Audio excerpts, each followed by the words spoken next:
Hello and welcome to the DJ Force 10 in Conversation podcast, episode 147.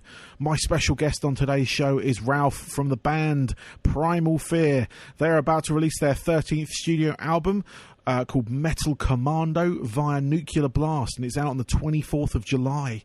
So if you love your heavy metal, with a bit of power metal thrown in, real sort of like heavy, hard metal, do check it out. Go listen to the songs they've got available right now. Obviously, they've got a whole back catalogue of stuff as well. But their new album, Metal Commando, is fantastic. I was privy to a copy of it.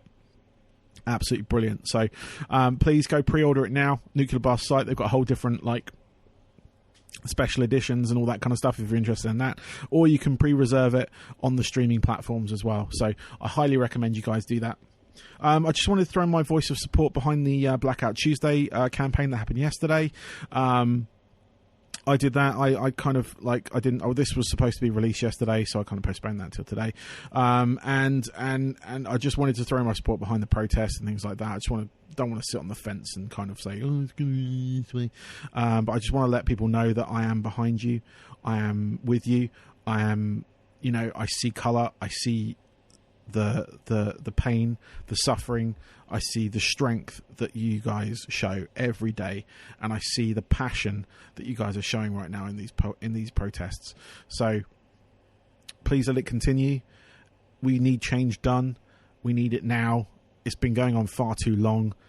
Change needs to happen, and that's all I'm going to say on it. I had a massive rant a moment ago that I recorded, and I got quite heated, and I almost lost my voice as well. So I've got a vocal zone in my mouth right now, so if I sound like I'm chewing something, that's what it is.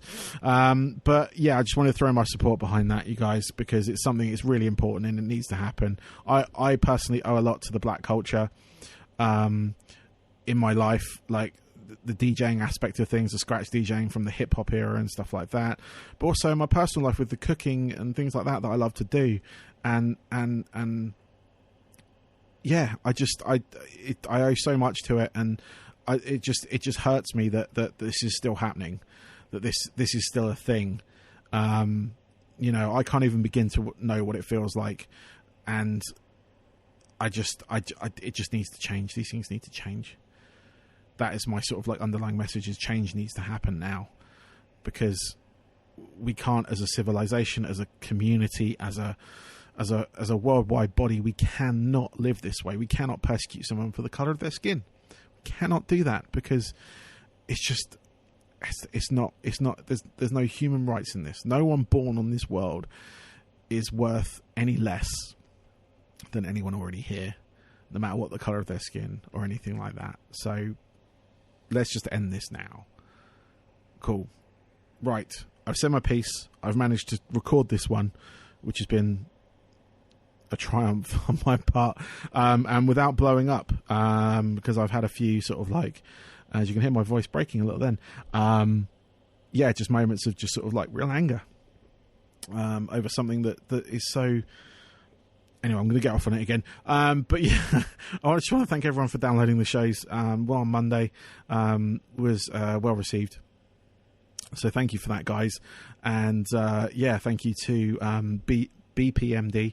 That was a fun interview to do. I hope you guys enjoyed it as well. This week I've got a few. I've got a couple. I've got one tomorrow, then one on Friday. Got my DJ special on Friday. That is going to be with Rob Swift and Dilly. I've also had interviews lined up with, or had actually done an interview with Cutmaster Swift and Qbert. Yeah, the Qbert, DJ Qbert.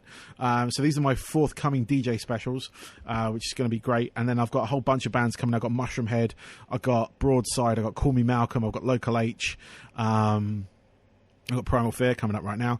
And I've got a whole bunch more going on. So plenty to look forward to on that front. And I hope you guys are enjoying this.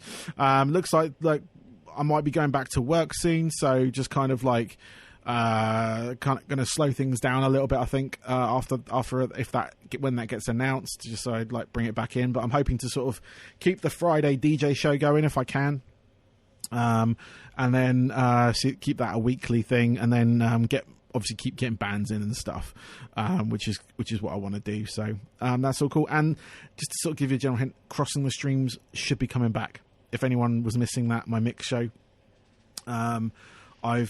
did a live show for Total Rock for their 20th anniversary, and I did turned out to be like a 15-20 minute mix. It was only supposed to be 10 minutes.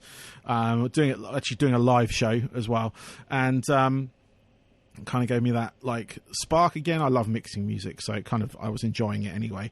But Tony, the guy who runs Total Rock, was quite sad that I had to drop Crossing the Streams. So we've been chatting, and that should hopefully be coming back soon, and we're just waiting for confirmation and time slot and things like that. But it might change in conversation. I'll keep that as a podcast, but that may it may sort of just like go straight just to podcast on that front, rather than having a radio show with that, because I cannot maintain two shows like for radio at the same time, unfortunately. But that's something for me to worry about. That is a me problem. And for this time, your problem is now listening to me and Ralf shoot the shit. So I hope you guys enjoy.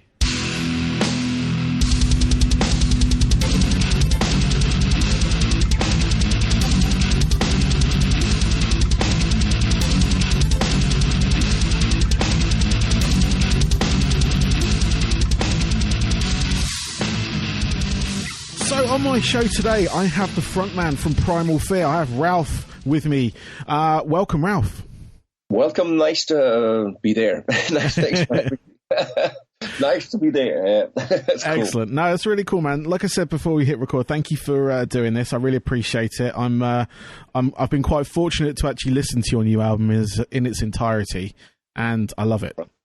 Thank you very much. Appreciate it. Yeah, you got yourself a new fan here, to be honest with you, because I knew of you guys, but I didn't really own any of your music until now. So you got yourself a new fan at this stage. So another reason to have a beer. Like we need reasons. True. But yeah, we're here to talk about your band's brand new album. It's called Metal Commando. It is out on July the 24th via Nuclear Blast. And you've just started some promo on it. You just released a single from it, Along Came the Devil, which was actually the first thing I heard of you guys. And then, like I said, after that, I was actually fortunate enough to be sent a copy of the album, and that was like, I was like, this is great, I love it. It's like a full-on kind of like heavy metal kind of slap to the face, if you will. Yeah, cool, thanks. No, happy to make people happy. Yes, no, I mean, I'm sure it will. I've been like discovering a lot of music during this lockdown. A lot of music that I wouldn't have normally kind of like come across before. And I do listen to like heavy metal, power metal, stuff like that, and you know, along those lines. But my main sort of like genres when I was a teenager was the kind of new metal phase. So they're the ones that I kind of like. Same here. Yeah. Like gravitate to on that front. But no, I really like when I heard I Am Alive off the album, which is the first track. I was like, this is great. I love it. Obviously the single was the next track in line. That's true. Yeah, we're going to record the video this Thursday, actually. Oh, really? Yeah. Oh, cool. Yeah, because I know you released a lyric video for Along Came the Devil. Yeah. There was no other chance because everybody was in pandemic and locked down, locked out, locked in, whatever. And you know, we couldn't fly the people from foreign countries in, like Magnus and also Alex couldn't fly in. So we had to do what's best. We met as a three-piece in the rehearsing studio. Put up a green screen and had York doing this video for us, the lyrical video. Nice. And in the end, that's the best we could do at the time. Yeah. I mean, I was going to ask, it must be quite difficult being in sort of separate countries at this point, because I've spoken to a couple of bands that have like various members sort of dotted around the world, and they can't get together. They can't like, and obviously you guys have got something to promote. These other guys have got something to promote. But I mean, thankfully now I think things are kind of like they're kind of opening stuff up a bit more. So slightly. You know, whether that's a good or a bad thing, I'm not one to comment because I'm not a doctor. So it's a good song title called "We're Not Afraid of the Second Wave." Yes, do it. It's like, but yeah, no, I was going to say, I mean, from a fan's point of view, I mean, obviously I've heard the album, but what can they expect from it? What's their, you know, what do you want to throw out there to them about this new album? Yeah, I mean, they can expect a lot of variety again. We're not, some people judge the whole album by listening to Along Came the Devil, which is the wrong thing to do because, you know, it's just our first strong song we wanted to put out. somehow keeping people updated in what we do now, which is pretty much the same how we started, and that's also not repeating ourselves, but it's a statement that we are still here and still love what we do, and we're somehow not actors who are acting something we don't like. We just always release songs and music which we like at first, and then we give it to our fans, and it's a statement that we still love what we love to do 20 years or 30 years ago. Yeah, I was going to say, this is your, is it 13th studio album in total, and to sort of keep that kind of, not momentum, but the creativity and the passion going for it as well. Like, it really, you can really feel it off this record. And like you said, like the title track, not title track, the track you released, you know, that isn't the album. That is obviously one flavour of it. I really enjoyed I Will Be Gone as well, which really kind of does change the pace at that point of the album. And kind of gives you that little bit of respite before you kick back into, what's the track after it? Howl of the Banshee. And I'm even learning the track names. This is good. Raise Your Fist is the one after I Will Be Gone, but that's fine. It's all good. Oh, is it? Yeah. Raise your. Why have I got Howl of the Banshee written down?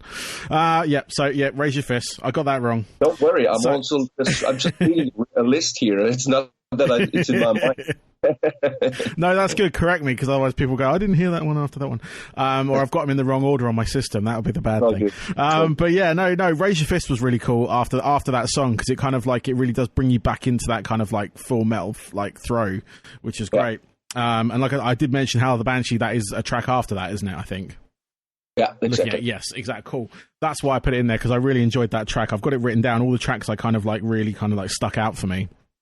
So, that's cool. That was one of them. But no, I mean, like I said, like people said, like you said, sorry, was you know, that one track isn't the album, and it does like, it is diverse. It's not just a straight up heavy metal album, you know. Yeah, that's what we always want to keep up somehow. I mean, you do the same song over and over again. Yeah. It makes no sense for us. Absolutely not. No, totally. And from your point of view, being the vocalist as well, like you want to change up your voice a little bit here and there. You know, you could go full on metal, kind of like, to use the word banshee if you want on this one. But you take it on. You've got like some good like melodic like lines and stuff like that going through it, and it really does, like, it's got so much sort of like what's the word? The right word? Dimensions, I guess, is the right word. It's got many dimensions to it. So that's a perfect word for it. Yeah. No, cool. I was, like I say, like, you've got yourself a new fan on this one, and it. I'm going to listen to it again after this. So I've had it on a few times. But yeah, no, I was just sort of like seeing, like, it's difficult because obviously you guys had plans at the moment. You were supposed to be over in the States, from what I gather. Yes. And obviously, you know, due to what we've talked about earlier, that hadn't happened. So have you guys like put plans down for anything kind of potentially post-pandemic? Like, have you got anything lined up later this year at all? Difficult for this year. Yeah. Difficult. But the thing is that we are postponed the same package like which should be on the stages in the States right now. We postponed to 2021. Okay. No dates yet, of course, but the lineup and the package will somehow stay and will be the package the people will get. Yeah. Everything else is way too early to talk about, but of course we also have our companies to work on the European tour, for instance, which is now also pretty much in danger, which is that it's not going to happen because politics is not really sending out any green signals or good signs that everything will happen again. And you can't plan this way, right? So we'll pretty much postpone everything to 2021 so far. Yeah.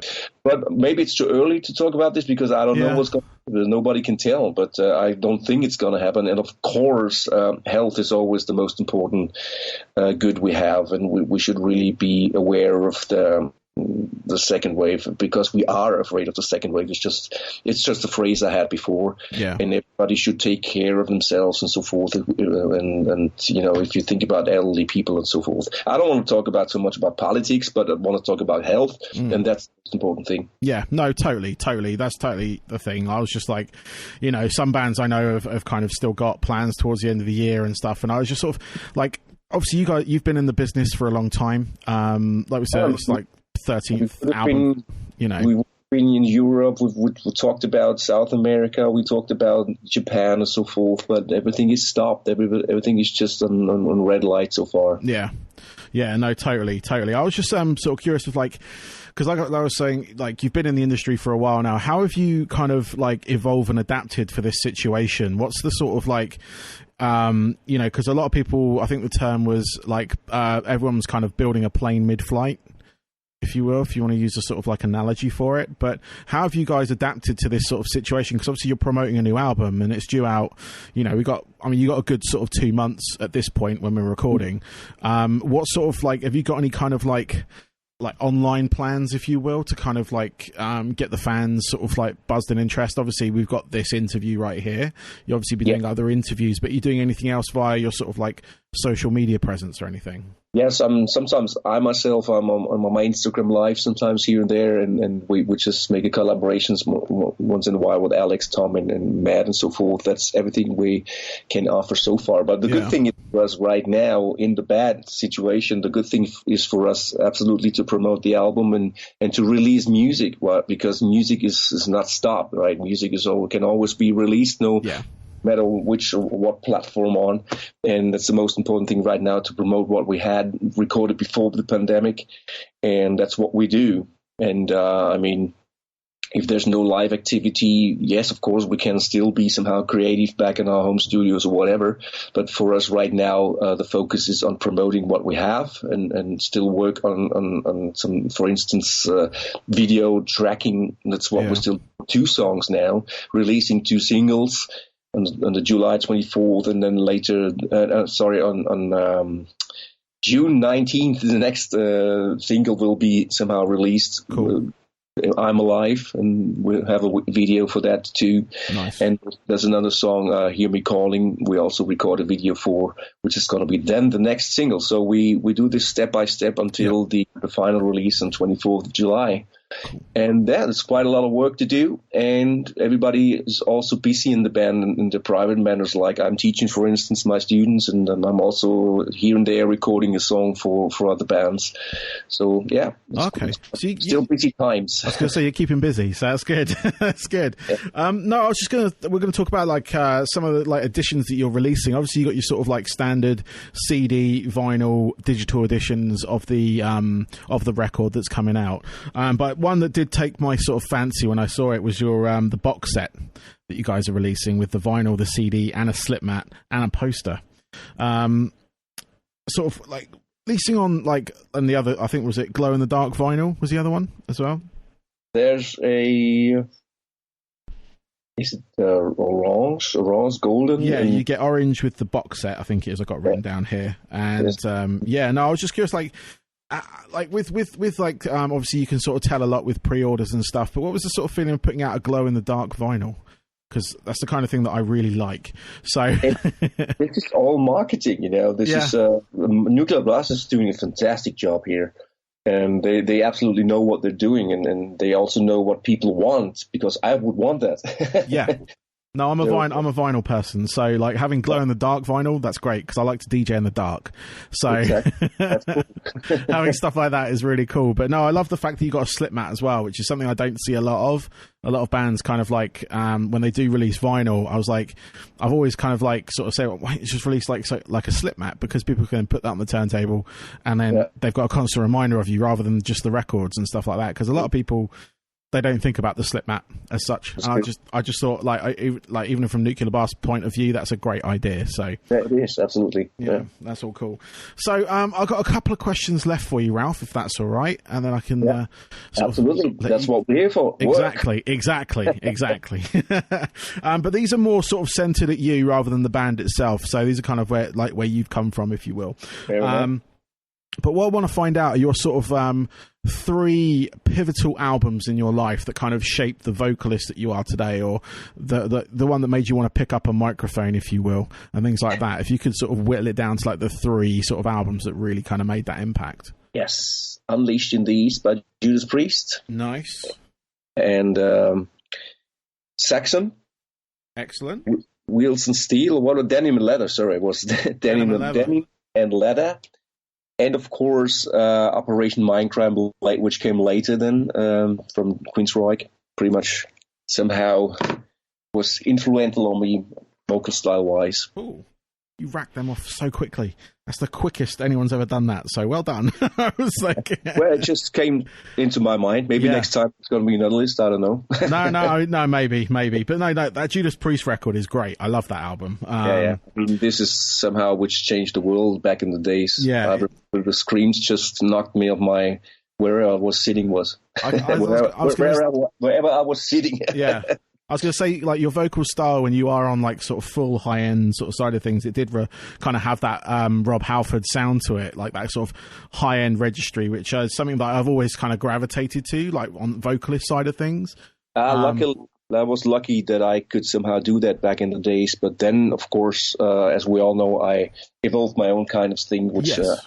Pretty much more color and flavor here and there, which is totally different because vocal boxes are different in the end, right? They are, and you can't sustain that kind of level forever either. You want to adapt, you want to change, you want to kind of flex different muscles and stuff. Otherwise, you know. But no, like I said, I've always kind of gravitated towards those like records with singers with like high end registries on them, like Priest or like Axl Rose, Guns N' Roses. He has that kind of high end on him as well, and stuff like that. And obviously your record as well. I've really kind of gravitated towards that because of that, along with the sort of musical aspect, but with that as well, which is really cool.